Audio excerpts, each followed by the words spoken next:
Hello everyone, welcome back to my channel. My name is Kanishka. तो आज की इस वीडियो में मैं आपके साथ शेयर करूंगी कि आपको क्या क्या पॉइंट्स कंसिडर करने चाहिए जब आप ये डिसाइड करते हैं कि आपको अपने बच्चे का एडमिशन किस क्लास में कराना है। तो देखिए, ड्यू टू पेंडेमिक आप अपने बच्चे का एडमिशन अगर इस साल नहीं करा पाए और आप इस चीज़ को लेकर काफ़ी कन्फ्यूज़ड हैं, आपको नहीं समझ में आ रहा कि नेक्स्ट ईयर आपको आपके बच्चे का एडमिशन किस क्लास में कराना है, तो इस वीडियो की हेल्प से आपको समझ में आएगा कि आपको क्या फैक्टर्स कंसिडर करने हैं। तो देखिए, एज अ पेरेंट हमारी टॉप प्रायोरिटी क्या रहती है कि हम अपने बच्चे को बेस्ट क्वालिटी एजुकेशन प्रोवाइड करें।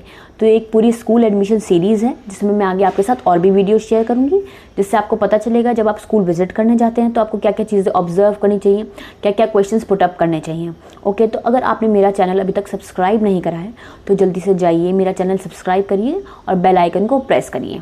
तो चलिए आइए स्टार्ट करते हैं। तो सबसे पहला फैक्टर आपको कंसिडर करना है वो है आपके बच्चे की एज। तो आपको जब भी क्लास डिसाइड करनी है आपको अपने बच्चे की एज कंसिडर करनी है। जैसे कि अगर आपका बच्चा नेक्स्ट ईयर 3 साल का हो जाएगा या 3.5 साल का हो जाएगा तो बच्चा एलिजिबल है प्री नर्सरी, प्ले ग्रुप या फिर उसको आप नर्सरी क्लास भी कह सकते हैं। अगर आपका बच्चा नेक्स्ट ईयर 4 साल का या 4.5 साल का हो जाएगा तो बच्चा एलिजिबल है लोअर केजी के लिए, प्रेप क्लास के लिए, नर्सरी क्लास के लिए। तो देखिए, ऐसे बहुत सारे स्कूल्स भी होंगे जो आपके बच्चे को 3.5 साल की एज में भी नर्सरी क्लास में या फिर आप उसे लोअर केजी क्लास कहते हैं उसमें भी एडमिशन दे देंगे। नेक्स्ट, अगर आपका बच्चा नेक्स्ट ईयर 5 साल का हो जाएगा या फिर 5.5 साल का होगा तो बच्चा एलिजिबल है अपर केजी के लिए, केजी क्लास के लिए। और ऐसे बहुत सारे स्कूल्स होंगे जो आपके बच्चे को 5.5 साल की एज में फर्स्ट क्लास में एडमिशन दे देंगे। तो हर एक स्कूल का एलिजिबिलिटी क्राइटेरिया थोड़ा डिफरेंट होता है और ऐसे ही उनका कॉन्सेप्ट भी डिफरेंट होता है। जैसे किसी स्कूल में प्री नर्सरी, नर्सरी, केजी का कॉन्सेप्ट होता है, किसी स्कूल में नर्सरी, लोअर केजी, अपर केजी का कॉन्सेप्ट होता है। मैं आपके साथ एक बहुत इंपॉर्टेंट पॉइंट भी शेयर करना चाहूँगी। जैसे कि आपने नेक्स्ट ईयर के लिए बच्चे के लिए कोई एक पर्टिकुलर स्कूल डिसाइड करके रखा हुआ है या कोई एक पर्टिकुलर क्लास डिसाइड करके रखी हुई है और आप नेक्स्ट ईयर देखते हैं कि बच्चा उस पर्टिकुलर स्कूल का एज क्राइटेरिया फुलफिल नहीं कर पा रहा है और उसको उस पर्टिकुलर क्लास में एडमिशन नहीं मिल पा रहा है। तो इस केस में आपके पास 3 ऑप्शंस हैं। पहला ऑप्शन कि आपको स्कूल कॉम्प्रोमाइज़ करना पड़ेगा। इस केस में आपको वो स्कूल चूज़ करना पड़ेगा जो स्कूल आपके बच्चे को उस पर्टिकुलर क्लास में एडमिशन दे दे जिस क्लास में आप अपने बच्चे का एडमिशन कराना चाहते हैं। नेक्स्ट ऑप्शन क्या है कि आपको क्लास कॉम्प्रोमाइज़ करनी पड़ेगी। इस केस में आप उसी स्कूल में एडमिशन करवा सकते हैं जिस स्कूल में आप अपने बच्चे का एडमिशन कराना चाहते हैं, लेकिन आपको स्कूल के अकॉर्डिंग बच्चा जो भी एज क्राइटेरिया फुलफिल कर रहा होगा उस स्कूल के अकॉर्डिंग उस क्लास में आपको अपने बच्चे का एडमिशन कराना पड़ेगा। जैसे कि आप अपने बच्चे का केजी में एडमिशन कराना चाहते हैं लेकिन स्कूल के अकॉर्डिंग बच्चा नर्सरी के लिए एलिजिबल है तो आपको उस स्कूल में अपने बच्चे का एडमिशन नर्सरी क्लास में कराना पड़ेगा। नेक्स्ट ऑप्शन आपके पास क्या है, ना तो आपको क्लास कॉम्प्रोमाइज़ करनी पड़ेगी ना ही स्कूल। इस केस में आपको स्कूल के मैनेजमेंट से, प्रिंसिपल से या फिर जो भी स्कूल का एडमिशन डिपार्टमेंट है आप उससे बात कर सकते हैं। अगर वो रेडी है, उन्हें कोई प्रॉब्लम नहीं है तो आप अपने बच्चे का ईजिली उस पर्टिकुलर स्कूल में और जिस क्लास में आप चाहते हैं अपने बच्चे का एडमिशन कराना करा सकते हैं। तो जो नेक्स्ट फैक्टर आपको कंसिडर करना है वो है उस पर्टिकुलर क्लास का सिलेबस। तो देखिए, अगर आप अपने बच्चे का एडमिशन नर्सरी में या केजी में कराना चाहते हैं तो आपको क्लास का सिलेबस देखना है। आपको देखना है क्या बच्चा नेक्स्ट ईयर उस क्लास का सिलेबस कवर कर पाएगा या नहीं कर पाएगा। तो अगर आप अपने बच्चे का admission pre nursery, play group class में कराना चाहते हैं तो इसमें स्कूल का ज़्यादा एलिजिबिलिटी क्राइटेरिया नहीं होता, स्कूल बस आपके बच्चे की एज चेक करता है। नेक्स्ट, अगर आप अपने बच्चे का एडमिशन लोअर केजी में, प्रेप क्लास में या फिर नर्सरी क्लास में कराना चाहते हैं तो इस केस में बच्चे का ओरल काफ़ी स्ट्रॉन्ग होना चाहिए।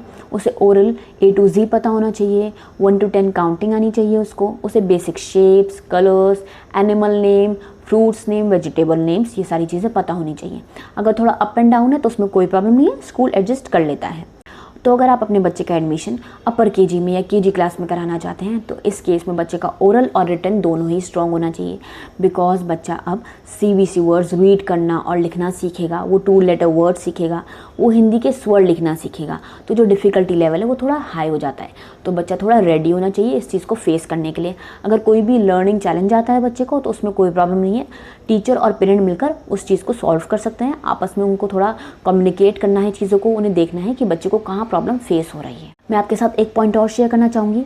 अगर आप ये देखते हैं कि नेक्स्ट ईयर आपका बच्चा उस पर्टिकुलर क्लास का सिलेबस नहीं कवर अप कर पाएगा, उसको कोई भी प्रॉब्लम फेस करनी पड़ेगी, तो इस केस में या तो आपके पास पहला ऑप्शन ही है कि आप बच्चे को अभी से प्रिपेयर करिए, अभी बच्चे के साथ बैठिए, थोड़ा सीट वर्क करिए, उसका अटेंशन स्पैन थोड़ा इम्प्रूव करिए जिससे कि वो थोड़ा देर बैठ सके, किसी की बात को सुन सके, उसकी जो लिसनिंग स्किल्स है वो भी इम्प्रूव हो जाए साथ के साथ। तो बाय द टाइम जब नेक्स्ट ईयर आप उसका एडमिशन कराएंगे तो वो फुली रेडी होगा। आप बच्चे से स्कूल के बारे में काफ़ी सारी पॉजिटिव बातें करिए। इसके अलावा अगर आपका बच्चा रेडी नहीं है तो इस केस में आपको मैं एक एडवाइस दूंगी। आप क्या करिए, आप बच्चे का एडमिशन उस क्लास से एक छोटी क्लास में कराइए, बिकॉज ये बच्चे के फाउंडेशनल ईयर्स हैं। अगर इन ईयर्स में बच्चे का जो बेस है वो स्ट्रांग नहीं होगा तो बच्चे को आगे चलकर काफ़ी सारी प्रॉब्लम्स फेस करनी पड़ेंगी।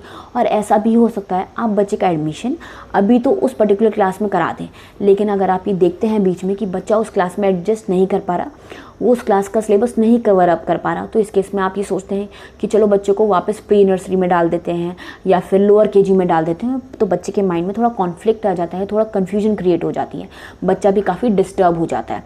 तो इस चीज़ को अवॉइड करने के लिए हमेशा सोचिए समझिए कि आपका बच्चा किस क्लास के लिए एलिजिबल है according to age and syllabus, और उसी बेसिस पे आप डिसाइड करिए। सो आई होप अब आपको समझ में आ गया होगा कि आपको क्या क्या फैक्टर्स कंसिडर करने हैं। तो आपको ज़्यादा कंफ्यूज होने की, परेशान होने की बिल्कुल ज़रूरत नहीं है। आप सारे फैक्टर्स एक बार कंसिडर करिए और डिसाइड करिए कि आपको अपने बच्चे का एडमिशन नेक्स्ट ईयर किस क्लास में कराना है। इसके अलावा भी अगर आपके पास कोई भी क्वेरी है, कोई भी क्वेश्चन है मेरे लिए, तो नीचे कमेंट सेक्शन में आप अपना क्वेश्चन, अपनी क्वेरी लिख सकते हैं। मैं कोशिश करूँगी आपकी क्वेरीज़ और आपके क्वेश्चंस का रिप्लाई करने की। Thanks for watching.